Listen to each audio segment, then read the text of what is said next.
Welcome to yet another show of the Conquistador Podcast. My name is Mauricio Garcia. Welcome to everybody that is tuning in today, and to those that will be probably also hearing the recording. You know, taprooting is a topic of today. And before I bring in my mentor, my partner, I just want to, or actually, let me bring Hubert in. As you know, Hubert is a legend in business. He's revolutionized the financial industry for 4 decades in a row. Literally, he is the architect of a system that have probably impacted 20 plus million lives out there, between people that have got into his businesses and people that have been impacted directly by the solutions that the sales professionals have been able to provide out there. And so many of you probably heard of him. Many of you probably know who he is. And so he's with us every single day to share what has made him very successful. So Hubert, how are you today? Doing wonderful. Good to be with you. Great subject today. Absolutely. You know, I had the opportunity to be in your headquarters in Atlanta a few weeks ago, and I was talking to some of the top leaders in your company, and they were talking about this concept and how important it is for their explosive growth. And some of these leaders making, you know, $2 million, $3 million a year. So if it's that important to them, I'm sure it's going to be extremely important for everybody that is tuned in to the show today. So what is taprooting, and how you apply that in your business, and how can maybe, you know, every business owner should consider this concept for their business? Well, of course, taprooting is just means it's obviously you're by virtue of the title, you're driving something deeper and deeper and deeper. I think in any business, in any concept, you from the time a product is created till the time a product is received by you and it's delivered to the consumer and it's used by the consumer, you got to drive it all the way there. So just the whole taprooting implies that you're driving something deeper and deeper to achieve success. But in real terms, in our business, the nature of our business is about team building, building distribution organizations, sales organizations, and building leaders who are helping to build it and run and keep these teams ever growing. Taprooting is kind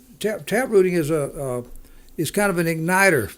I use the word taprooting, for example, if I recruit you today, my first order of business in our system is to help you go and get a new recruit. In fact, we have basically 3 laws of multiplication that we live by. Mm-hmm. One is a recruit is not a recruit until they've got a recruit. So taprooting means that the first thing I need to do is I need to help you with your prospect list. Let's go do step 2, contact them, and let's just make a presentation to them, put them through the system, and get them recruited in your business. That means I have taken one recruit, Mauricio, and I've taprooted him, and I've got him to have a recruit. So I'm driving it deeper. The organization is getting deeper and deeper. And then the second law of our duplication is a recruit is not a leg until you've driven it 4 deep. So that just simply means you're taking taprooting, and you're taking it to a second and third and fourth level. That means if I helped you get a recruit, then we've got to help that recruit get a recruit, then we've got to help that recruit get a recruit, and help that recruit. And I just know that if I can taproot you quickly, 4 deep, I've given the law of high numbers a chance to go to work for you. I've increased your odds. And the whole nature of a tree has a taproot. And one of the purposes of a taproot is to anchor it into the ground and keep it to where wind and things won't blow it over. It's stability. So I've got you much more stable if I could taproot you quickly. And then the third rule, the first rule was a recruit's not a recruit until he's got a recruit. Second one is a recruit's not a leg until I've driven it or taprooted it 4 deep. The third law is that leg can't become a team until I've developed at least 2 leaders down in that leg that are following our system. That's all they got to do is follow our system, that are keeping going to the end of the line and keep the taprooting going. So it is continued. There's always a continuity there. So it's all about. There's a companion word to taprooting. It's called overlapping leadership. That's a concept where that third law comes into play, where I'm overlapping. I'm going down into the organization. I went under you and taprooted down until I found. Let's say you're a leader. You're following and working. Well, I want to go quickly down there and find another Mauricio, and then find another Mauricio. And even if I started a second or third leg with you, I want to go find one or two or three leaders in that leg that can keep getting it going. And not only am I doing that, I now got to have it, Mauricio, you're practicing taprooting, you're practicing doing overlapping leadership, and then we're going to find people down in there that are going to practice taprooting and practice overlapping leadership, and likewise. So we're not only just duplicating recruits, we're duplicating leaders at all these levels to keep the system going, keep the line moving. And so that's what taprooting in our business is. It's kind of like I draw a diagram of a tree. If you could imagine a big tree with all its limbs and branches and everything it's got, and it's got this big old trunk, well, that's a big tree. But the most important part of that tree is under the ground that you can't see. It's got this big old taproot that's driving deeper. And not only is it one taproot, but if you've ever pulled up a plant or a bush or a little tree, it's got all these stringy looking. It's got a big taproot and all these looking skinny looking little taproots. Well, the taproots got taproots, which got taproots, and you just got all these. It's nature's way of saying you got to go wide and deep, because the purpose of a taproot is to get nutrients and water and everything up to keep this tree alive, and to increase the odds of it. You don't just have one leg, one taproot. It puts many sub-taproots and sub-taproots to keep supplying the tree with its nutrients. And that's what a business needs. That's what a team needs. It needs to go wide. It needs to go deep. It needs to go geometric. And it has to just keep going out there bringing these new. Our nutrients are lifeblood. It's new recruits coming into our system. And they're the ones that's going to go out there with their warm markets and see their consumers and bring solutions to them. But that's the nature of our business. Very, very good. Now, I know there are some keys to doing effective taprooting. Let's get into that. You have something called that could be applied, like you said, to any business, right? So you got the what you call the FRS, so Field Recruiting System. Mm-hmm. Well, the field recruiting system literally is matching up. We all, when a new let's say I've got 8 or 10 or 12 legs I'm working with, but I'm bringing in a new recruit named Mauricio.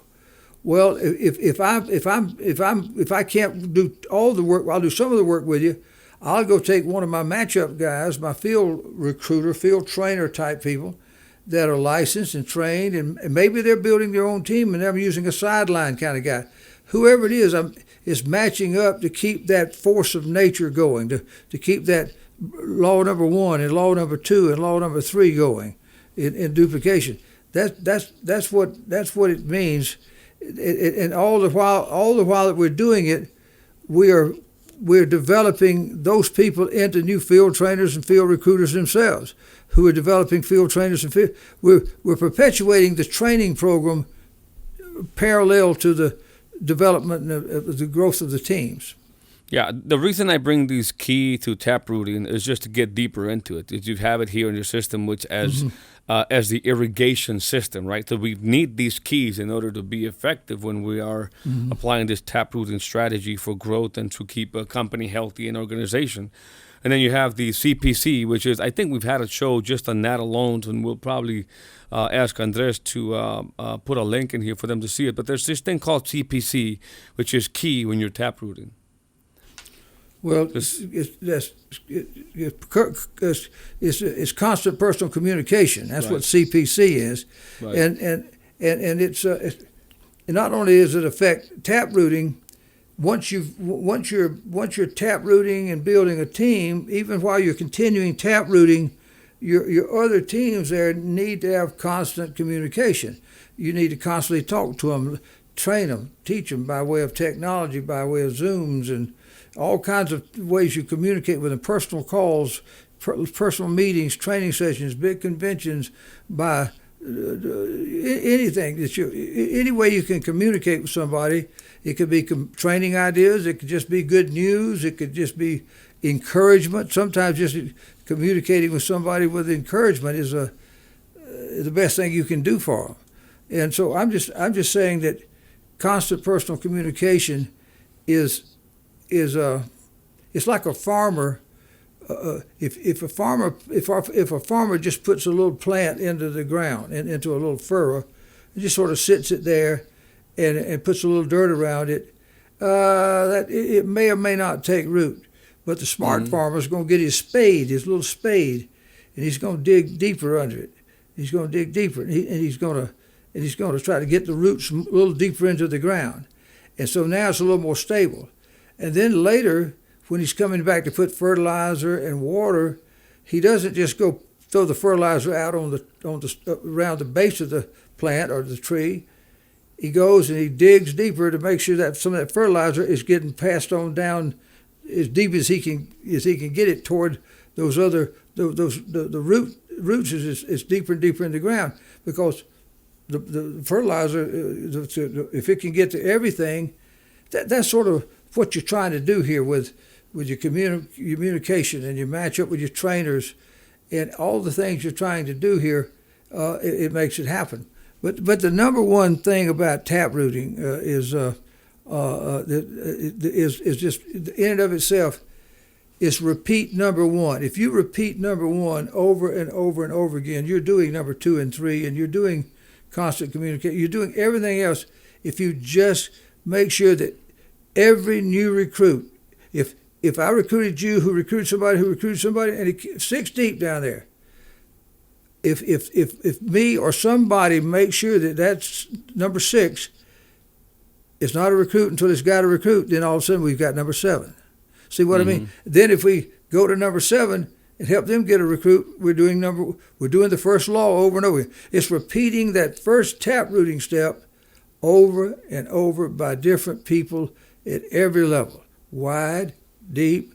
Just that's all it is. It's a very simplistic deal, and the system, and our system causes you to do it. For example, if I had recruited you and we were fixed to recruit John Doe, well, all John Doe, he was a prospect, number 1. Number 2, he was in our system. We approached him.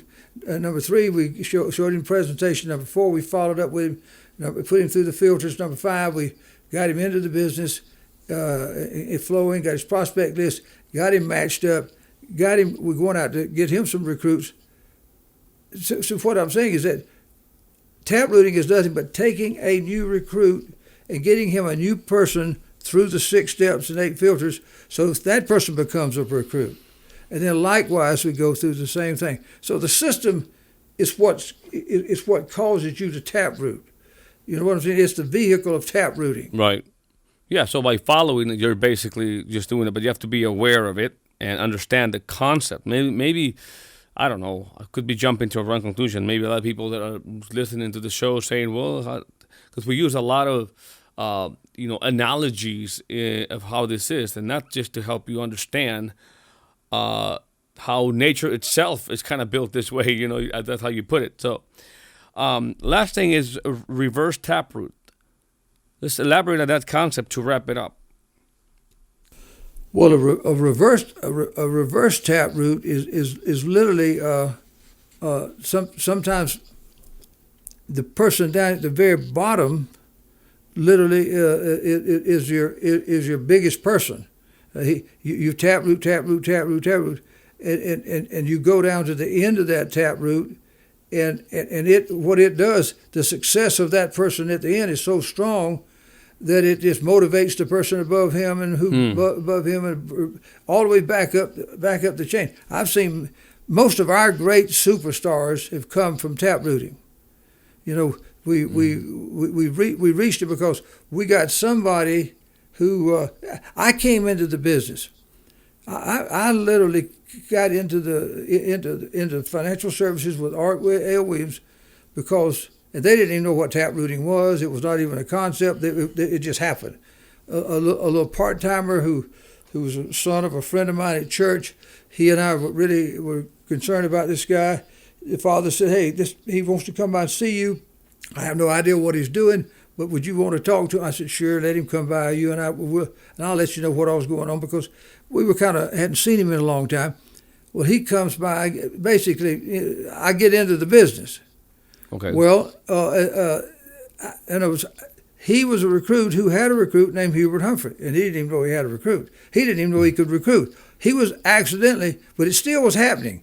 I was a taproot, and and then I recruited a bunch of people, but look how big I became. I became the superstar of that company, and helped Art build a phenomenal empire, and that was reverse taprooting. It was accidentally taprooted, and the impact of that recruit is reverberated in the whole industry. So that's what reverse taprooting means. It means you've gotta go down to find the big and the impact of the biggest person down line is going to ripple back up and bring motivation and inspiration to a lot of people, because of they wouldn't have gotten it if they hadn't continued to go. It's like every time a new baby is born, somebody's got to act as the nurse, whether it's the mother or some nurse or somebody's got to take every new baby's got to have attention when it's born. Not a week later, not 2 weeks later, but when it's born.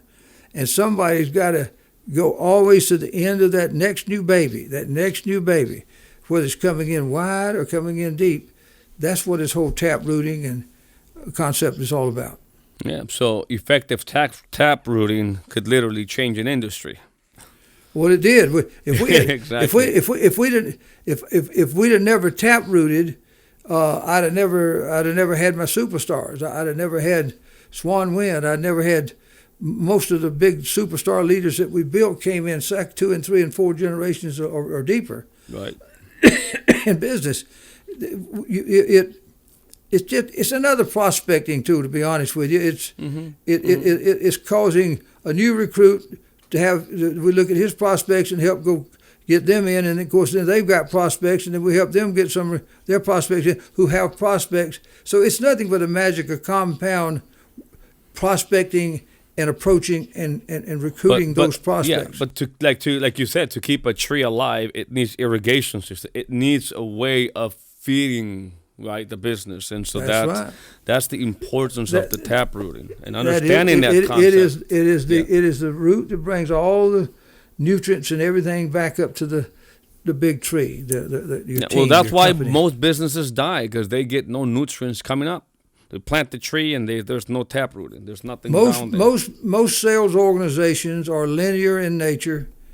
They go out and run ads. They do social media now. They put recruiting services like Indeed or whatever, and they look at resumes and they get you contracts and pump you out there, and just keep churning a lot of those people, and then they feed you leads and you become lead junkies. And there's nothing wrong with leads, buying leads, but it's all linear. It's one line. There is no taprooting. Exactly. That's right. So you better keep throwing leads at them and keep getting new bodies going. Why? Because and it'll produce some business. No depth. There is no depth. No depth. Yeah. The guy that's at the general agent at the top that's got the override, he's making some money, but the rest of the guys out there, they're making money, but they're making it in a smaller paradigm than the other guy is. I want people to have the same paradigm that the guy at the top's got, and that's what you got here in our taprooting system. Very good, Hubert. I think that'll pretty much sum it up. It was a great podcast today. Hope you got as much value as I got. Share the podcast. If you got value, go ahead, share the podcast. It's so easy to share these days so that other driven, determined dreamers out there can listen to these concepts, because it can literally change their lives, change their businesses, and help them achieve whatever it is that they're trying to achieve much faster. And for those of you that are looking for the right vehicle to hop on and go right to the stars and achieve conquer your future, basically, achieve financial freedom, you need to learn about the HGI opportunity. It is the best opportunity in America today. I say that with full conviction. because not only is it the most powerful, largest industry in the world, the financial industry, but is fused with the one system that's revolutionized the industry 4 decades in a row, and now maximizing it with the power of social media and the internet. We really have an opportunity like it never existed in this country before. So learn about it. Go to hgiopportunity.com today. You can think later. And with that being said, Hubert, I just can't wait for tomorrow's show. I invite everybody to tune in tomorrow, and let's keep growing together. Have an awesome day, everybody. Take care. See you later. Warning, this podcast may change the way you think about business, entrepreneurship, and money forever. The Conquistador Podcast was created for dreamers, entrepreneurs, and leaders who want to conquer their future. To be an epic entrepreneur, you must adopt the right mental paradigms as well as master the art of selling, marketing, and finance.